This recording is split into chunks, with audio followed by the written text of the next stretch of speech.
services.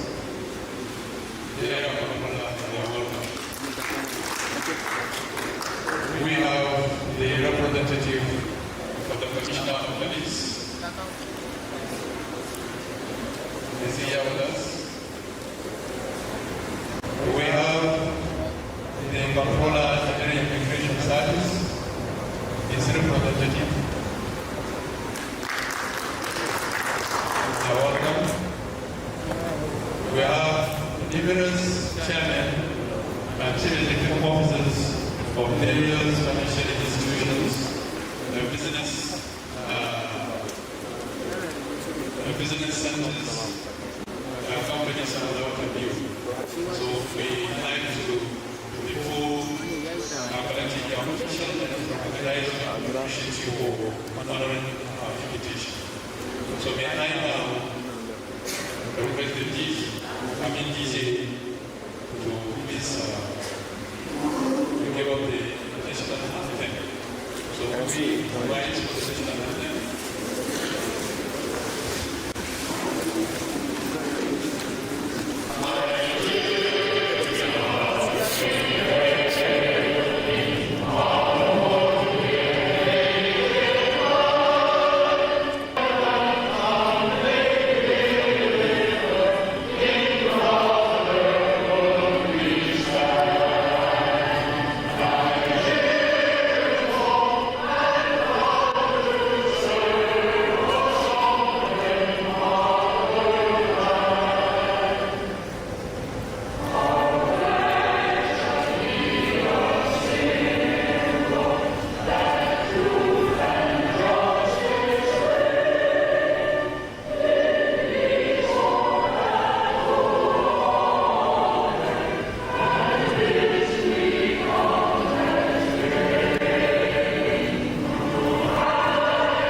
Ladies and gentlemen, without taking much of our time, may I now invite the Project Manager of the National Business Environment Council, Secretary and Mrs.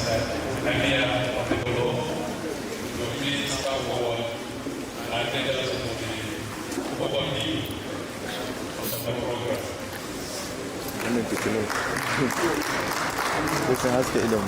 This is not your please appreciate that. All of them from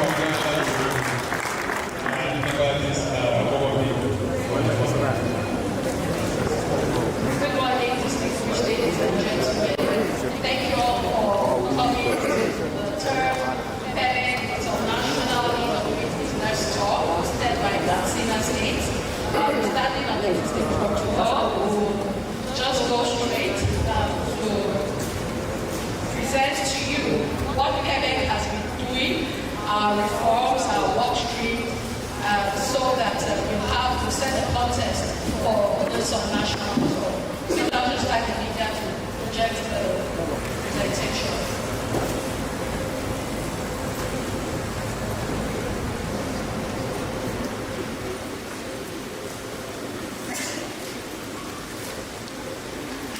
Okay, while they're trying to sort that out, I'll just presentation interview saying that the PEBEC Secretariat was established, or PEBEC, Presidential and Business Environment Council, was established in 2016, and the council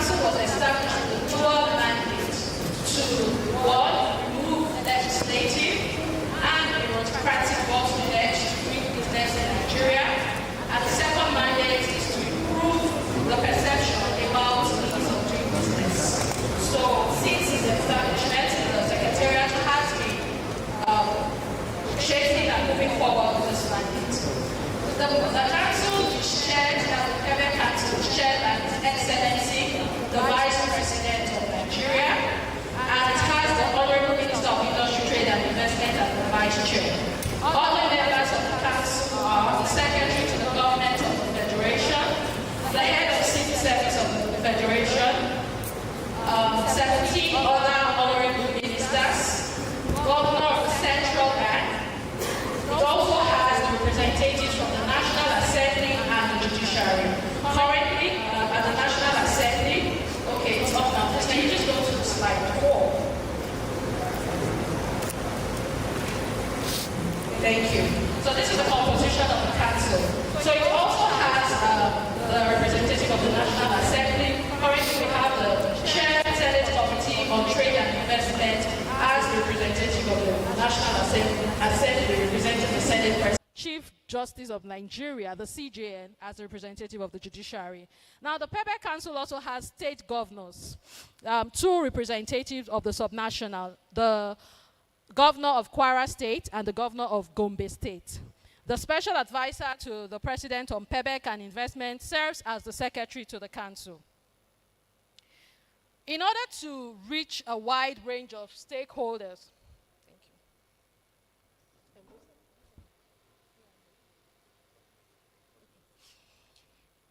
in order to reach a wide range of stakeholders to curate implementable reforms, the PEBEC Secretariat collaborates with all arms and levels of government. We also collaborate with private sector stakeholders. We know that private sector is key to drive reforms and in the implementation of reforms. And that's why we have this subnational tour today, is to engage with private sectors, let them hear what the state governors have been doing in the Northwest region so that they can use these reforms in their businesses. We also collaborate with development partners and diplomatic corps, as well as civil society groups.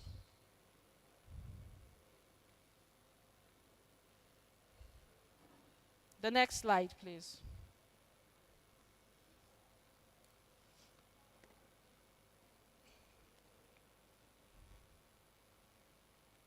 Okay, so this is a snapshot of the federal MDAs we work with in delivering our reforms. We work with CAC, we work with NEXIM and Federal Airport Authority. We track the implementation of efficiency and transparency in their service delivery. So these are the agencies we track monthly. Later on in our presentations, you will see why we track these agencies and what we do in tracking these agencies. Now, since its inception in 2016, the next slide. Since inception in 2016, the PEBEC Secretariat has been curating implementable reforms. And these reforms cut across our various work streams. We have 4 work streams: the regulatory, legislative and judicial work stream, the subnational, as well as strategic comms. For the regulatory reforms, we've implemented reforms such as trading within Nigeria, visa on arrival, business for business travelers. We also have our legislative reforms that we have carried out since inception, such as the Credit Reporting Act, the Secured Transactions in Movable Asset Act, and the Business Facilitation Act. So this is how we collaborate with the National Assembly to drive legislative reforms.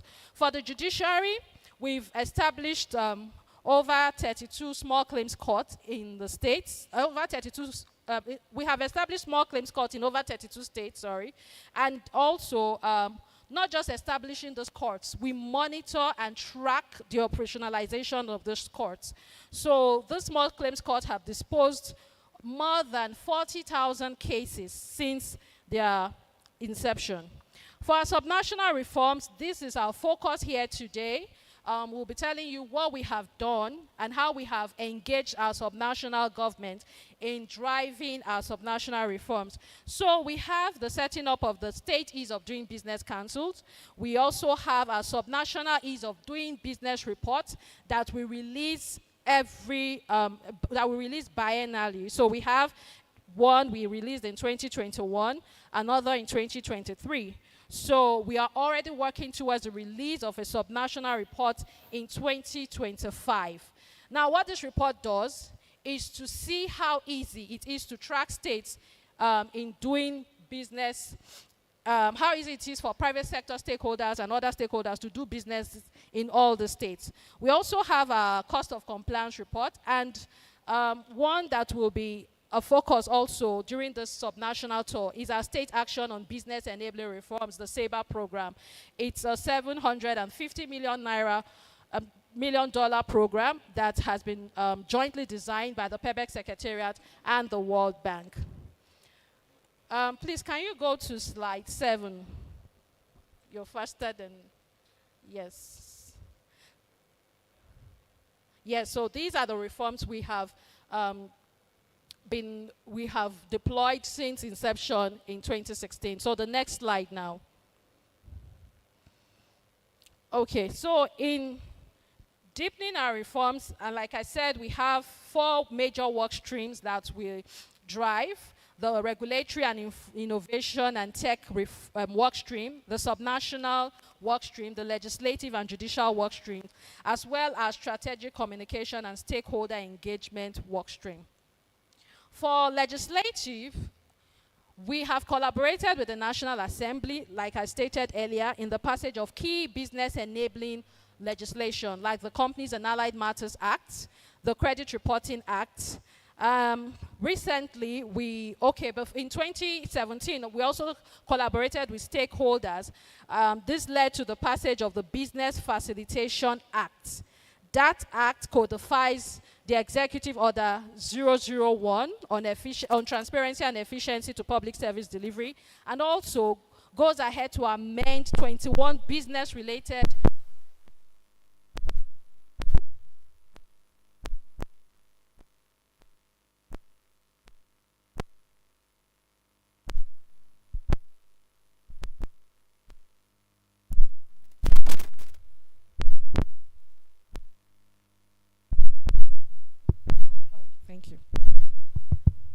Okay, so for the CAMA, the implementation of the CAMA was very, very essential. The next slide, yes. So in August 20, we collaborated with CAC to sign the Companies and Allied Matters Act 2020.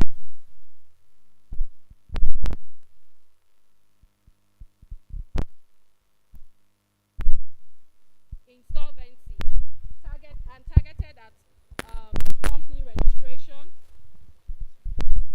company administration, and improved transparency and good governance. Our journey towards the Business Facilitation Act. The Act, we started by collaborating with stakeholders. We received submissions from private and public sector stakeholders, and then with the submissions we have received, we curated the submissions and it distilled them into a Business Facilitation Act. This act was signed in 2023. So, just also to provide context, again, at the inaugural meeting of the 3rd cohort of the PEBEC in November 2023, it was approved that the PEBEC Secretariat should commence a second PEBEC omnibus bill. Review existing business legislations. So in April, the PEBEC called for submissions from both private and public sector stakeholders. So we've received over 23 areas, business-related areas. Business-related areas. These submissions have been distilled, and then now it's ready for drafting into an Omnibus Bill 2.0. So it's also a drive to amend relevant business-related laws. The next slide. On our judicial interventions, we have worked with states on the establishment of small claims courts. So far, 32 states have established small claims courts. We have our pilot states, Lagos and Kano, and these have now spread into other states.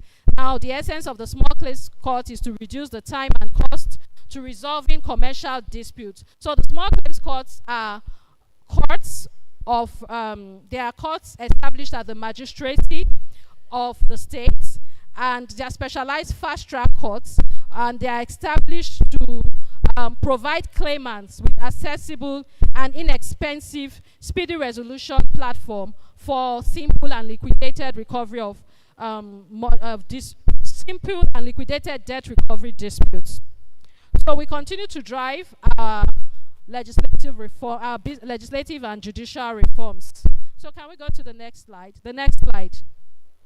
So going on to the subnational reforms at the PEBEC, our subnational reforms are cut across three main work streams. We have the subnational ease of doing business structure and engagement, our biennial subnational ease of doing business ranking, and then the SABA program. So we'll just touch on them one after the other.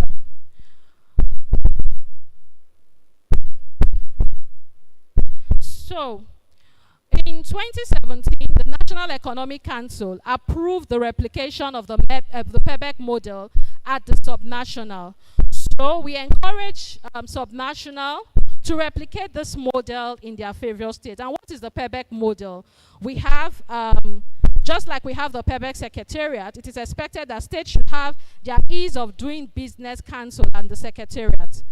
And so we encourage them, when they have the council, just like the PEBEC Secretariat, they implement at the state level, and they report monthly to the EODB Council and quarterly to the EODB, or to the state ESCO, sorry. So the main focus here is for MSMEs and private sector stakeholders to know what the council or what the state is doing when it comes to ease of doing business. So we encourage private sector stakeholders to know, to be inquisitive as to what states are doing, what their various states are doing as per ease of doing business reforms. And then the states are also encouraged to engage private sector stakeholders in your state. Very, very important when it comes to business.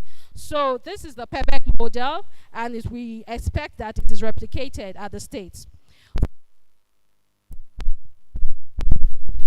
We are currently on our third iteration in releasing our subnational ease of doing business reports. The first one, which was our baseline report, was released in March 2021. The second one in March 2023, while the third will be released in March 2025. So the PEBEC has started. We've already sent consultants to various states to get data, engage private sector, have interviews with them. This will culminate into the release of the subnational ease of doing business report in 2025.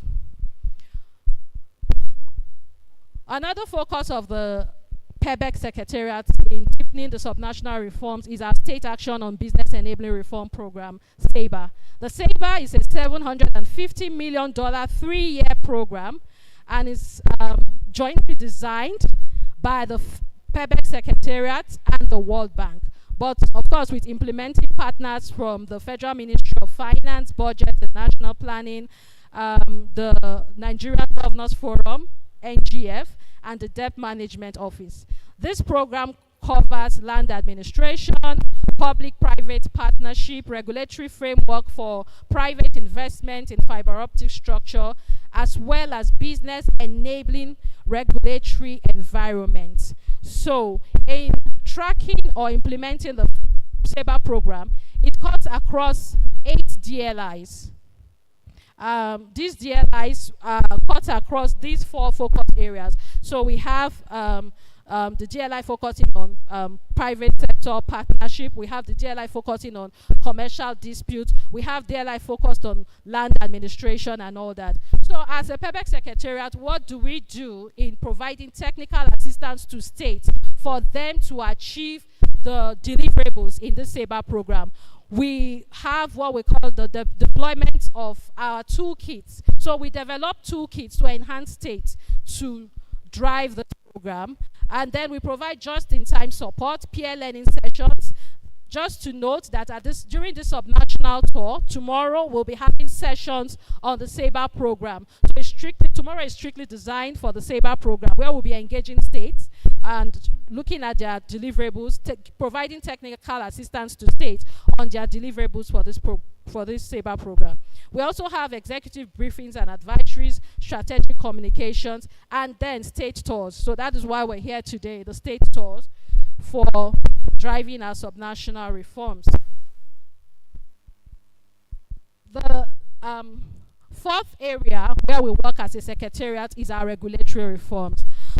In May 2017, the Executive Order 001 on transparency and efficiency on public service delivery was approved or was signed, and that executive order was further incorporated into the Business Facilitation Act, BFA 2022. And since then, we have been monitoring and tracking the implementation and compliance of MDAs as per the BFA, the Business Facilitation Act. So what the EO1 or what the Act does, while offering a historical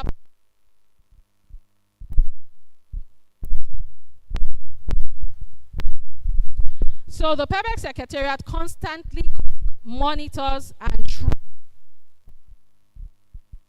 efficiency in public service delivery.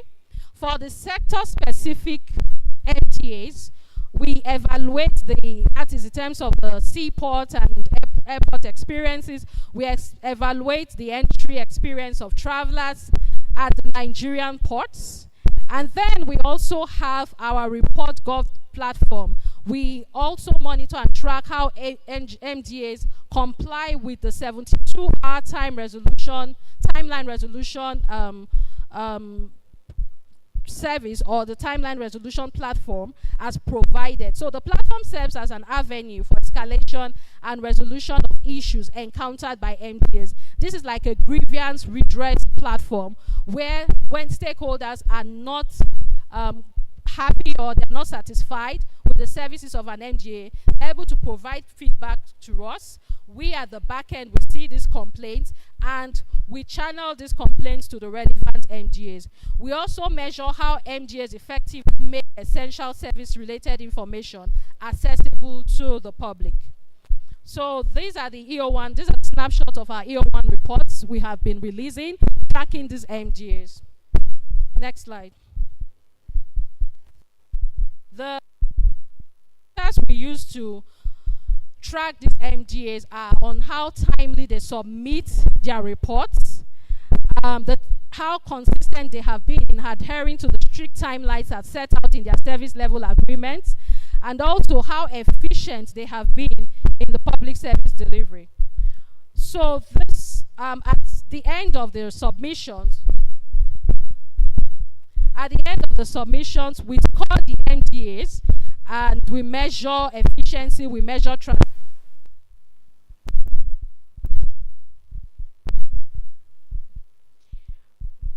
and then each MDA is giving scores on how effectively they have fared. So this is our tracker. What we do to accelerate these reforms, we have what we call the Regulatory Reform Accelerator.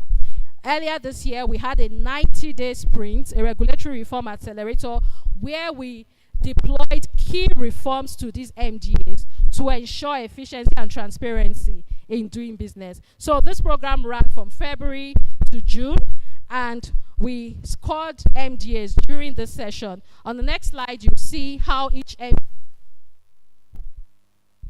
in delivering these reforms. So this is something that state can replicate and also use to track, monitor, and evaluate their MDAs. Finally, it's our regulatory impact assessment framework. Given the current some recent policy and regulatory disruptions in the country, it was essential for the PEBEC Secretariat to develop a regulatory impact assessment framework that are being deployed by various MDAs to look at various parameters to see, like a litmus test, that that any policy will have or released. So it's to identify that the regulatory problems, these are some of the steps. Identify regulatory problems. We translate those problems based on the regulatory needs of the public and private sector. We gather relevant information, conduct cost effectiveness, what this regulation or what this policy will bring to bear on the public and private sector stakeholders. And we identify the most efficient option. Is it to release a policy, or it's better to know what this policy will achieve first and identify whether it is better to have this policy or an alternative. And then we'll publish this ROI results to improve transparency and efficiency in public service delivery. In February 2025, a regulatory impact assessment framework will be released, and this will enhance MDAs or ensure that they pass or they release policies that are effective for good governance. So at PEBEC Secretariat, we'll continue to institutionalize and strengthen the capabilities of agencies for a long term. We'll foster collaboration. Collaboration is key. And then we'll continue to ensure that hands are on deck in the implementation, support for changes and improvement. With this, I have given a snapshot of what we do at the PEBEC Secretariat. So thank you very much for listening, and have a good session.